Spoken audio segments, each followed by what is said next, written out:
নিরামিষ রান্নাও অনেক সুন্দর হয় পেঁয়াজ রসুন ছাড়া। আমরা বাড়িতে যে নিরামিষের রেসিপি বানিয়ে থাকি তার মধ্যে গোবিন্দ পটল হচ্ছে আর একটা অন্যতম রেসিপি। এই রেসিপিটা খেতেও যেমন সুস্বাদু হয়, দেখতেও সেরকম সুন্দর হয়। যারা নিরামিষ খেতে পছন্দ করেন তাদের জন্য আজকে আমি এই গোবিন্দভোগ চাল আর পটল দিয়ে এই রেসিপিটা নিয়ে এসেছি। নমস্কার বন্ধুরা, আমি সুপ্রিয়াস কিচেনে আপনাদের সবাইকে স্বাগত। চলুন তাহলে রেসিপিটা দেখে নেওয়া যাক। আমি পটল নিয়েছি, 5টা পটলকে এরকম 3-4 পিস করে কেটে নিয়েছি।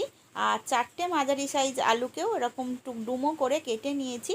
আর প্রয়োজন আমার 100 গ্রাম গোবিন্দভোগ চাল। আর নিয়েছি 1 চামচ আদা আর জিরেকে বেটে রেখেছি, এটা নিয়েছি। আর একটা মাঝারি সাইজের একটা টমেটোকে আমি কুচিয়ে রেখেছি। আর কিছুটা আমি নিয়েছি কাজু, 10-12 পিসের মতো ভাঙা কাজু নিয়েছি।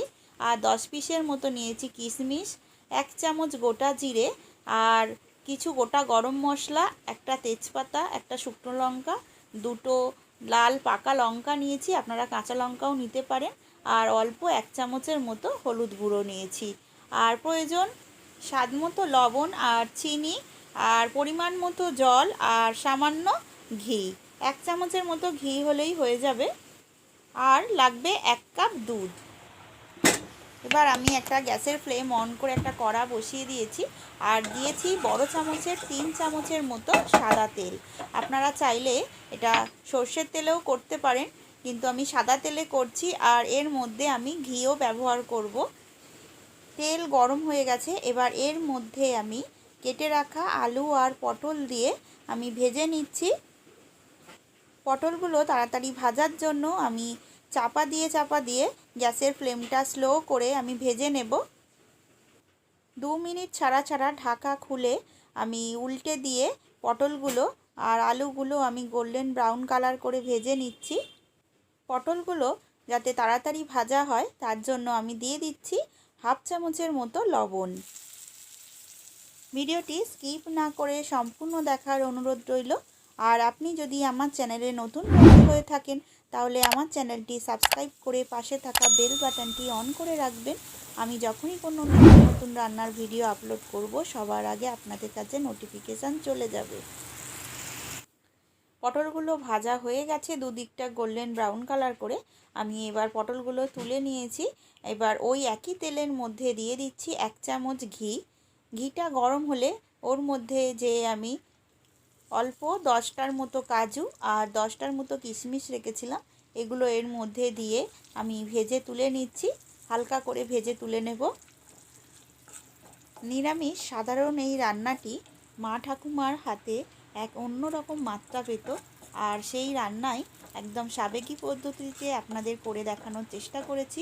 আপনারাও বাড়িতে এইভাবে বানিয়ে নেওয়ার চেষ্টা করবেন।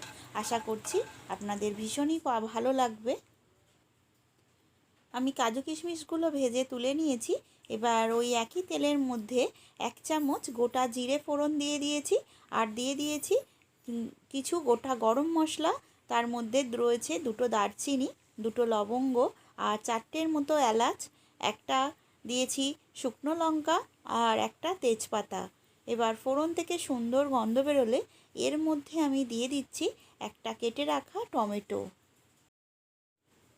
টমেটোটা তাড়াতাড়ি সফট করে নেওয়ার জন্য আমি 1 মিনিটের জন্য একটু ঢাকা দিয়ে দিচ্ছি। দেখুন 1 মিনিট পর আমি ঢাকাটা খুলে নিয়েছি। টমেটোগুলো অনেকটাই সফট হয়ে গেছে। এবার এর মধ্যে আমি দিয়ে দিচ্ছি 1/2 চামচের মতো লবণ। আমি এর আগেও আলু আর পটল ভাজার সময় আমি লবণের ব্যবহার করেছি, সেটা মাথায় রেখেই আমি 1/2 চামচের মতো লবণ দিয়ে দিলাম। আপনারা আপনাদের স্বাদ অনুযায়ী লবণটা ব্যবহার করবেন। আর দিয়ে দিচ্ছি 1 চামচ আদা আর জিরেকে আমি বেটে রেখেছিলাম। আমি বড় চামচের 1 চামচ দিয়ে দিলাম আদা আর জিরে বাটা। এই সময় গ্যাসের ফ্লেমটা আমি মিডিয়াম করে দেব।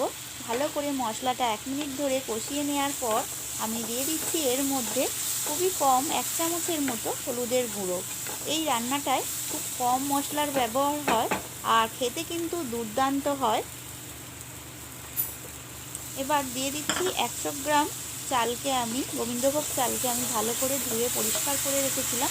এই চালটা আমি এর মধ্যে দিয়ে আমি 1 মিনিটের মতো একটু ভাজা ভাজা করে নিচ্ছি। শনিবার কিংবা যে কোনো নিরামিষের দিন আপনারা এই প্রসেসে একবার বানিয়ে দেখুন না, আপনাদের ভীষণই ভালো লাগবে। আর এর স্বাদটা আপনারা না খেলে কিন্তু বুঝতে পারবেন না, এর এত সুন্দর স্বাদ আর টেস্ট, আর এর যে সুগন্ধটা আপনারা ভুলতে পারবেন না একবার না খেলে। তাই একবার বাড়িতে বানানোর অনুরোধ রইল। আমি 1 মিনিট ধরে চাল ভালো করে ভেজে নিয়েছি মশলার সাথে।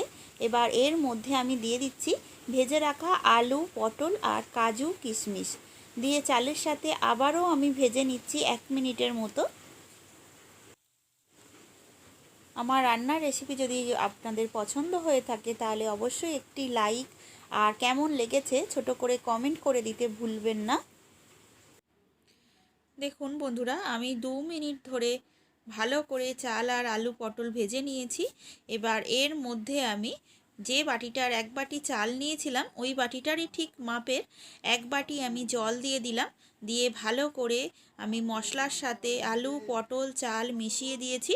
দিয়ে এইবার আমি ঢাকা দিয়ে গ্যাসের ফ্লেমটা স্লো করে আমি 5 মিনিটের জন্য আমি রান্না করে নিচ্ছি। 5 মিনিট পর আমি ঢাকাটা খুলে নিলাম। এবার এর মধ্যে আমি দিয়ে দিচ্ছি 2টো পাকা লঙ্কা। আপনাদের কাছে যদি কাঁচা লঙ্কা থাকে কাঁচা লঙ্কাও দিতে পারেন। আমার কাছে ছিল 2টো পাকা লঙ্কা, আমি 2টো পাকা লঙ্কা দিয়েছি। আর দিয়ে দিয়েছি 1 কাপ দুধ। আবারও ভালো করে নাড়াচাড়া করে আমি মিশিয়ে দিলাম। আর দিয়ে দিলাম স্বাদ মতো চিনি। আমি এখানে বড় চামচের 2 চামচের মতো চিনি ব্যবহার করেছি, আপনারা আপনাদের স্বাদ অনুযায়ী কম বেশি করে নিতে পারেন। এবার ভালো করে নেড়ে দিয়ে আমি 5 মিনিটের জন্য আবারও গ্যাসের ফ্লেমটা স্লো করে ঢাকা দিয়ে দেব। 5 মিনিট পর আমি ঢাকাটা খুলে নিয়েছি। দেখুন এবার চালের জলটা কতটা শুকিয়ে গেছে, একদম ঝরঝরে হয়ে গেছে দেখুন। এবার ভালো করে আমি নেড়ে মিশিয়ে দিচ্ছি। আর কোনো কিছু দেওয়ার প্রয়োজন নেই। ঘি, গরম মশলা আমি আগেই গোটা ব্যবহার করেছি। এরপর বেশি ঘি গরম মশলা দিলে কিন্তু এর আসল স্বাদ গন্ধটাই চলে যাবে গোবিন্দভোগ চালের। তাই আর কিছুই দেওয়ার প্রয়োজন নেই। গ্যাসের ফ্লেমটা আমি সুইচ অফ করে দিলাম। দিয়ে ঢাকা দিয়ে আরও 5 মিনিট আমি স্ট্যান্ডিং টাইমে রেখে দিচ্ছি। 5 মিনিট পর আপনাদের খুলে দেখাচ্ছি। দেখুন কত সুন্দর ঝরঝরে হয়েছে দেখুন। এই গোবিন্দভোগ চাল আর পটল থেকে দারুণ একটা সুগন্ধ বেরিয়েছে। আর এটা আর মনকে ধরে রাখা যাচ্ছে না, কখন টেস্ট করব সেটাই ভাবছি। আপনারাও আমার এই রেসিপি ফলো করে বাড়িতে বানিয়ে নেবেন, ঠিক একই স্বাদের আপনাদেরও রেডি হয়ে যাবে। দেখুন এই গোবিন্দভোগ আলু, পটল, চাল দিয়ে কিন্তু একটা দারুণ রেসিপি তৈরি হয়ে গেছে। খুব কম সময়ে কম মশলাতে আর অল্প তেল মশলাতে রেডি হয়েছে। আজ এখানেই শেষ করছি, আবার দেখা হবে পরবর্তী রেসিপি নিয়ে। আপনারা সবাই ভালো থাকবেন, সুস্থ থাকবেন, ধন্যবাদ।